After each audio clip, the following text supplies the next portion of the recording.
I think there is a bigger conversation to be had, though, about Zion that goes beyond just that game. Because, again, maybe because of my phrasing, I tend to use this phrase more often. And I said it during the space before I joined here. Zion's in bust. Zion Williamson is in bust territory. When we look at his career, we're looking at a player 4 years into his career, played 24 games. Out of a 72-game season, played 61, which is his only healthy year. His healthiest year is missing 11 games. Didn't play at all in 2022. Played 29 games in 2023. Now, let me preface my statement by saying Zion Williamson is a good basketball player. He is a good basketball player. When you look at a person who's capable of averaging 27 and 7 on 61% shooting from the field, and his free throw shooting isn't so abysmal that it's like detrimental to his team, he is a good basketball player. I'm not saying he's trash. You know what I'm saying? I'm not saying he's Kwame Brown. I'm not saying he's Kendrick Perkins. I'm not saying he's Eddie Curry. I'm not saying he's all of these things. Right? I'm not saying he's all of these things. But let me again just pose y'all the scenario that I always bring up in these arguments. Yo, bro, knowing LeBron and the hype he had going into the league, the chosen one, the next up in his high school games, you know, the pre-roll going into his games had Kareem, Magic, Jordan, Kobe, Shaq, all of these dudes in there. And for LeBron James, the chosen one, if he, also knowing what he's fully capable of now, retrospect, right? If he ended up being a one-time All-Star, averaged 17, 5 and 5 for his career, heck, you can even put in that one All-Star year he made All-NBA. To that, y'all say what?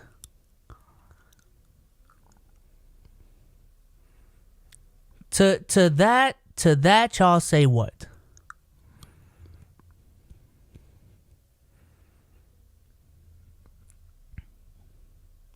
If it's me, I'm calling that guy a bust, bruh. I'm calling that guy a bust.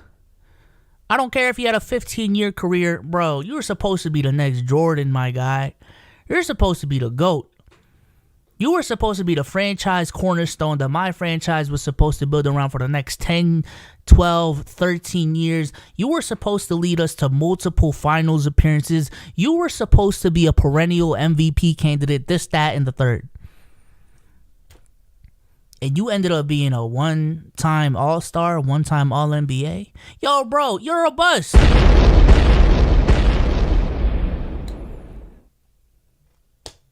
Sorry.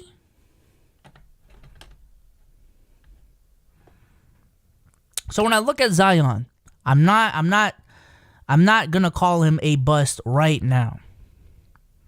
One, because of the talent. Two, because of the age. I'm not gonna call him a bust right now. But he is on bust watch. I don't know what to tell you. I don't know what to tell you. He is on bust watch. When he came into the league, everyone, yo, this is generational draft prospect right here, yo. This might be the best draft prospect since LeBron in 03. Had the hype, had the marketability, had the stats, had the insane athleticism.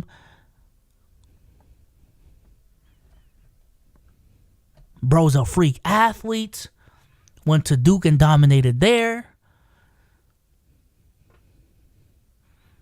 Was starting to have Wilt-like aura with him and how he was, blowing up his shoes with how explosive he was.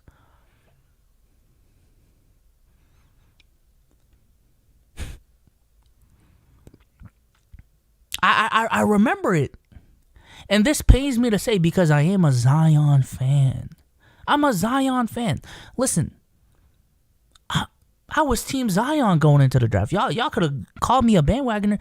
And to this day, I still want Zion to succeed.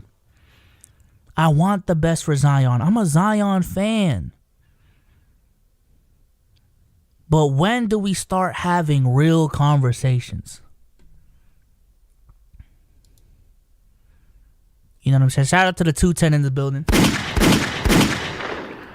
But when do we start having real conversations about who Zion is?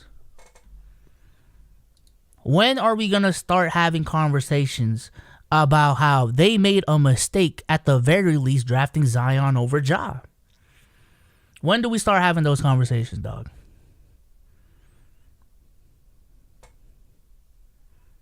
Hot take, would you consider Anthony Davis a bust? No. No. When you're a perennial All-NBA player, when at your peak you were arguably a Finals MVP, when at your peak you did lead your teams to the playoffs, and you got a ring, yeah, I ain't gonna lie. At that point, yo, you're just more injury prone than other players, but you're not a bust. You know what I'm saying? There was a certain talent and expectations that were placed on you, and you proved that, like, yo, okay, you're capable. You're capable of reaching those heights, and he did.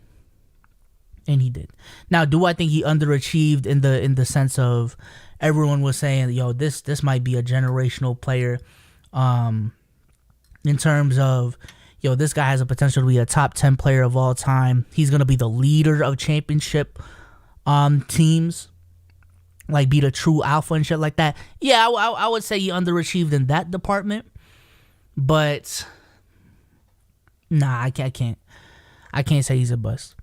Now, to give Zion some bail, I do want to bring up Joel Embiid, right? Because someone said in the chat, in their first 4 years, Zion has played more games than Joel Embiid, right? You can see right here, Joel Embiid did not play his first 2 years. His first season played 31 games. Fourth season played 63.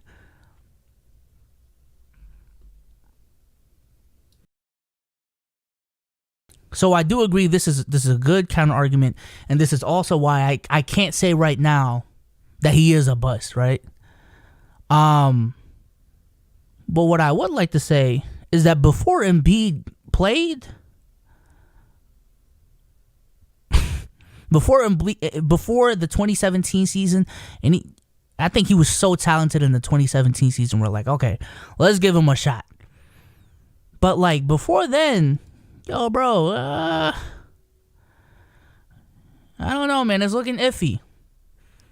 You know, I think there's a reason why they drafted a lot of centers in here, because Embiid, he wasn't a guarantee. He wasn't a guarantee. But that's why I like to say, yo, again, for Zion, the potential is still there. You have proven the talent. I wish the best for you.